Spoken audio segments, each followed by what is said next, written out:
ত্রয়োদশ জাতীয় সংসদ নির্বাচন সামনে। বিএনপি ইতোমধ্যে ২৩৬ আসনে প্রাথমিক প্রার্থী তালিকা দিয়েছে। সিরাজগঞ্জের ৬টি আসনের মধ্যে ৫টির নাম এসেছে, বাকি আছে শুধু সিরাজগঞ্জ ১ আসন। এই শূন্য জায়গাটিকে ঘিরে দলে বাইরে তীব্র আলোচনার জন্ম হয়েছে, কারণ এই আসনের সবচেয়ে আলোচনায় রয়েছেন কণ্ঠশিল্পী রুমানা মোর্শেদ কনকচাপা।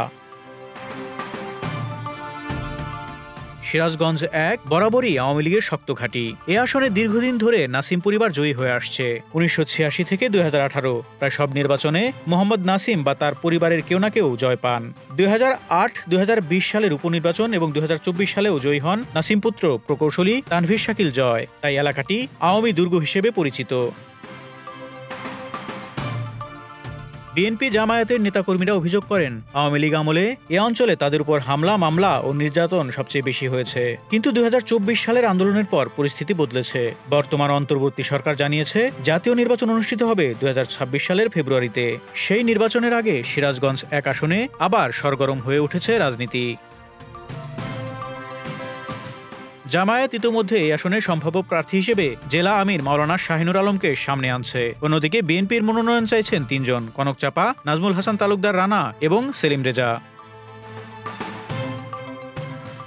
এই আসনে কনকচাপা নতুন নন। ২০১৮ সালে ধানের শীষের প্রার্থীও তিনি ছিলেন, তবে তখন তার প্রচারণা বাধাগ্রস্ত হয়। অস্ত্রের মহড়া, হুমকি আর বাধার মধ্যে তিনি এলাকায় ঢুকতেই পারেননি। পরে বগুড়ায় সংবাদ সম্মেলন করে বিষয়টি তুলে ধরেন।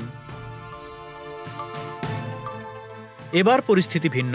কনকচাপা এখন নিয়মিত গাজীপুরের গ্রাম পাড়া ঘুরছেন। তিনি বলেন, তার শৈশব কেটেছে মাটিতে। যমুনা ভাঙনে পৈতৃক বাড়ি হারালেও গাজীপুরের প্রতিটি বাড়িকে তিনি নিজের বাড়ি মনে করেন। তিনি আরও জানান, আওয়ামী লীগ আমলে তিনি প্রকাশ্যে কথা বলতে পারতেন না, ফেসবুকে পোস্ট করলেও ভয় ছিল। গান পরিবেশন করায় মানুষকে শোকজ পর্যন্ত করা হয়েছে। ফোনে সিম ওঠানোর সঙ্গে সঙ্গে কার্ড ব্লক হয়ে যেত। তার ভাষায়, তিনি সবসময়ই নিগৃহীত হয়েছেন। এখন তিনি প্রতিদিন এলাকার মানুষের সঙ্গে দেখা করছেন, তাদের কথা শুনছেন। অনেকেই তাকে সামনে থেকে সমর্থন জানাচ্ছেন। কনকচাপা বিশ্বাস করেন, মনোনয়ন পেলে ধানের শীষের পক্ষে এখানে গণজোয়ার উঠবে। তিনি বর্তমানে জাসাসের কেন্দ্রীয় যুগ্ম আহ্বায়ক, জেলা বিএনপি সদস্য এবং অন্তর্বর্তী সরকারের সংস্কৃতি মন্ত্রণালয়ের ট্রাস্টি বোর্ডের সদস্য।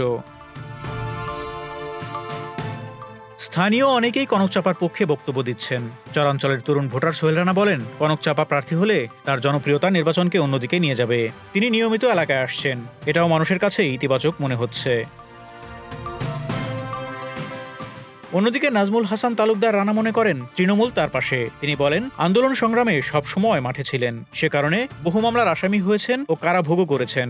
তাই এবার মনোনয়ন তার প্রাপ্য বলে মনে করেন তিনি। সিরাজগঞ্জ ১ আসনে ভোটার সংখ্যা প্রায় ৪ লাখ, নারী ভোটার ১,৯৯,০০০-এর মতো, পুরুষ ভোটারও প্রায় একই সংখ্যার কাছাকাছি। ২ জন তৃতীয় লিঙ্গের ভোটারও রয়েছেন। এখন অপেক্ষা শুধু বিএনপির চূড়ান্ত সিদ্ধান্তের। প্রার্থী ঘোষণা হলেই স্পষ্ট হবে সিরাজগঞ্জ ১ আসনে আগামী নির্বাচনের লড়াই কোন দিকে মোড় নেয়।